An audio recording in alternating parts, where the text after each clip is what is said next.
आज हम लोग होमोजीनियस फंक्शन के बारे में जानेंगे। होमोजीनियस फंक्शन है क्या, और होमोजीनियस फंक्शन पे आयलर्स थ्योरम को पढ़ेंगे और उस पे एग्जांपल्स करेंगे। तो आइए, homogeneous function. Homogeneous function definition है होमोजीनियस फंक्शन का।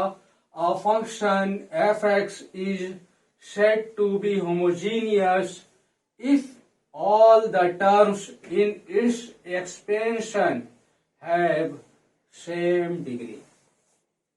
एक बार और पढ़ते हैं इसको। A function f x is said to be homogeneous.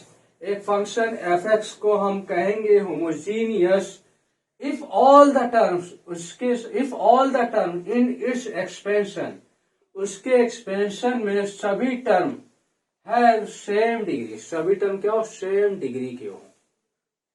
तो ये था होमोजीनियस फंक्शन। कहने का मतलब है कि फंक्शन है और उसके हर एक टर्म की डिग्री सेम हो जाए तो उस फंक्शन को हम लोग कहेंगे होमोजीनियस। एग्जांपल देखते हैं होमोजीनियस का। एग्जांपल है f x Y is equal to x cube plus y cube plus 2x square y plus 5y x square plus y cube. इसको हटाते हैं, इतना ठीक है। F x Y is equal to लिखा हुआ है x cube plus y cube plus 2x square y plus 5y square. तो इस टर्म की डिग्री 3 है, इस टर्म की भी डिग्री 3 है, इस टर्म की भी डिग्री 3 और ये 3 हो जाएगा। इस टर्म की भी डिग्री 3 है। तो इस टाइप के फंक्शन को हम कहेंगे होमोजीनियस। इज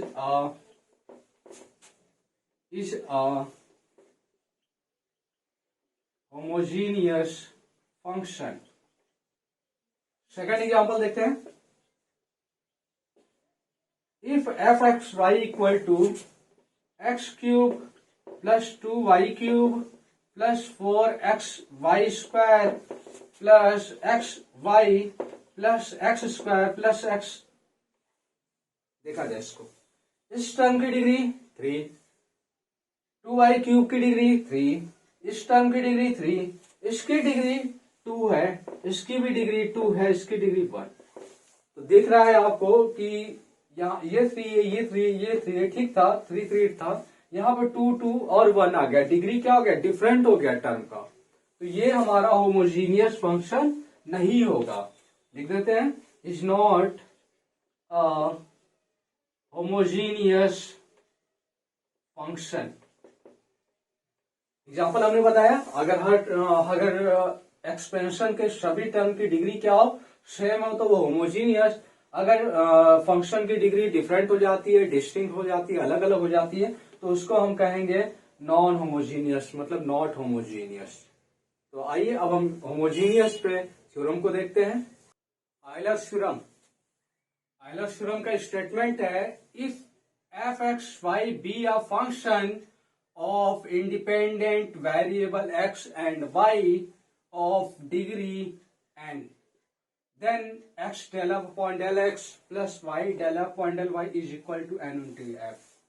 यहाँ पे हमको एक फंक्शन दिया हुआ है f x y be a function of independent variable, जो फंक्शन है इंडिपेंडेंट वेरिएबल x और y का, ऑफ डिग्री n डिग्री का फंक्शन है और इंडिपेंडेंट वेरिएबल है x और y। then x del f upon del x plus y del f upon del y is equal to n into f। ये रहा Euler's theorem का form, Euler's theorem का statement. तो एक फंक्शन एफ एक्स वाई है जो n degree का है, जिसमें x और y जो है वो इंडिपेंडेंट वेरिएबल। इसको हम लोग प्रूव करेंगे। प्रूव करते हैं। कंसीडर फंक्शन को कंसीडर कर लेते हैं। F x Y is equal to a nought x to the power n plus a1 x to the power n minus 1 y plus a2 x to the power n minus 2 y square plus dot dot dot an y to the power n is a homogeneous is a homogeneous function of degree n। आपको दिख रहा है कि इस term की भी degree n है, इस टर्म की भी डिग्री n है, इस टर्म की भी डिग्री n है, इस टर्म की भी। ये एफ एक्स वाई क्या है? होमोजीनियस फंक्शन है डिग्री n का। अब इसके बाद ये जो गिवन फंक्शन, ये जो फंक्शन है, इसको हम राइट करते हैं अदर फॉर्म में। The function can be write, the function can be write या can be written as, write करते हैं इसको, F x Y is equal to, इस पूरे फंक्शन में X to the power N को हम कॉमन ले लेते हैं। कॉमन लेंगे तो x to the power N यहां पर हो जाएगा A nought plus A one x to the power minus one Y plus A two x to the power minus two into y square plus dot dot dot a n y n upon x to the power n. यहाँ पे तो x to the power n था नहीं तो upon में आ जाएगा। Next line x to the power n is x to the power n into a nought plus A one, इसको हम क्या राइट करेंगे? वाई अपॉन एक्स प्लस ए टू, इसको राइट करेंगे y by x to the power x square plus dot dot dot a n y by x to the power n. इसको write करने के बाद आगे हम लोग इसको राइट करने के बाद अब ये इसको ऊपर वाले टर्म को हमको इरेज करना पड़ेगा।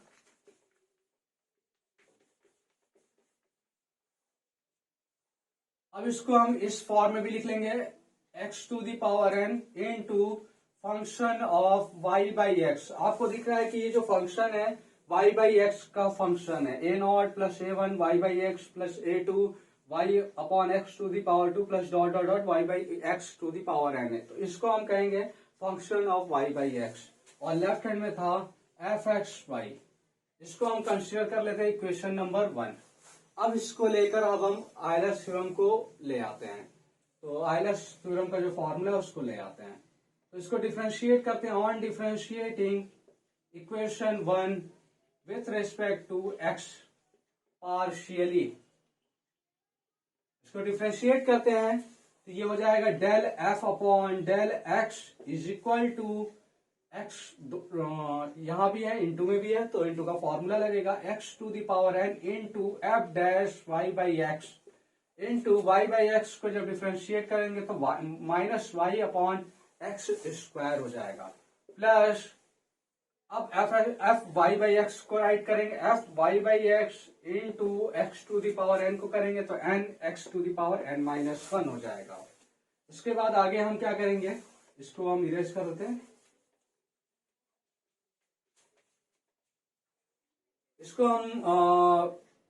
इसको हम ये फॉर्म में लिखेंगे minus x to the power n minus two y into f dash y by x. इसको भी हम आगे की तरफ लिख लेते हैं n into x to the power n minus one f y by x. और लेफ्ट हैंड में था del f upon del x, both side multiply कर देते हैं एक्स का, x del f upon del x is equal to x का जब multiply होगा तो यहां पर माइनस वन हो जाएगा, minus x to the power n minus one y f dash y by x plus यहां जब मल्टीप्लाई करेंगे तो x to the power n हो जाएगा, n into x to the power n into f y by x. इसको consider कर लेते हैं equation number 2। Again differentiating equation 1 with respect to y, differentiate करते हैं। On differentiating equation 1 with respect to y partially, differentiate कर दिया जाए इसको, ये हो जाएगा del f upon del x is equal to y, इस टर्म में प्रेजेंट है, ये हो जाएगा x to the power n into f dash y by x into y नहीं वन बाई एक्स होगा। इसको हम इस फॉर्म में भी राइट कर लेंगे हम लोग, x to the power n minus one x to the power n minus one into f dash y by x. अब हम बोथ साइड y का मल्टीप्लाई करते हैं। y del f upon del x is equal to x to the power n minus 1 y f dash y by x। इसको consider कर लेते हैं equation 2 नहीं 2 ये रहा ऑलरेडी, ये 3 हो जाएगा। अब हम इक्वेशन 2 और 3 को ऐड करते हैं। 2 और 3 को ऐड करते हैं। आप यहां देख रहे हैं f x Y is equal to x to the power n f y by x हम लेकर आए थे। अब क्या करेंगे, इसको क्या करेंगे, एफ को डिफ्रेंशिएट करेंगे एक बार एक्स के रेस्पेक्ट में partially, del f point del x हो जाएगा और ये हमको एक रिजल्ट मिलेगा। इसमें हम क्या करेंगे, एक्स का मल्टीप्लाई कर del f upon del x की वैल्यू निकाल लेंगे। इसी तरह हम ये एफ को डिफ्रेंशिएट करके del f upon del y निकालेंगे। ये गलत हो गया है, इसको हम करेक्ट कर देते हैं। यहाँ f को डिफ्रेंशिएट करके del f upon del y निकालेंगे और del f upon del y निकालने के बाद इसमें हम y का मल्टीप्लाई कर देंगे, तो ये हो जाएगा y del f upon del y. अब क्या करेंगे, हम इक्वेशन 2 और 3 को ऐड कर लेंगे। तो ऐड करते हैं इक्वेशन 2 और 3 को। तो आगे की लाइन लिखते हैं, on adding equation 2 and equation 3 add करते हैं, लेफ्ट को लेफ्ट में राइट को राइट में। x del f upon del x plus y del f upon del y is equal to equation 2 के राइट वाले टर्म को लिखते हैं minus x to the power n minus 1 y f dash y by x plus n into x to the power n f y by x plus x to the power n minus 1 y f dash y by x. आपको दिख रहा है कि ये function और ये function दोनों cancel हो जाएंगे। कैंसिल होने के बाद आगे आएगा n into x to the power n into f y by x. This is the function of f x y. ये हमारा इक्वेशन 1 में एफ एक्स वाई की वैल्यू थी, इसको लाकर हम रखेंगे, लिखेंगे n इंटू एफ और लेफ्ट हैंड को राइट कर लेते हैं, x del f upon del x plus y del f upon del Y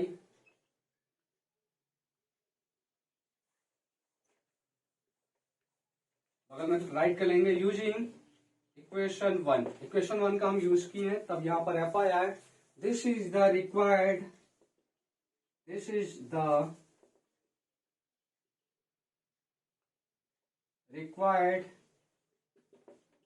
Euler's theorem. ये था आयलर्स थ्योरम का प्रूफ, जो स्टेटमेंट दिया था प्रूफ करने के लिए, उसको हम लोगों ने प्रूफ किया। Where n is the degree of the function, n जो है वो फंक्शन की डिग्री है और इसको आपको लर्न भी करना होगा, याद रखना पड़ेगा। इस फॉर्मूले का यूज हम लोग जब हम क्वेश्चन लगाएंगे वहां पर करेंगे।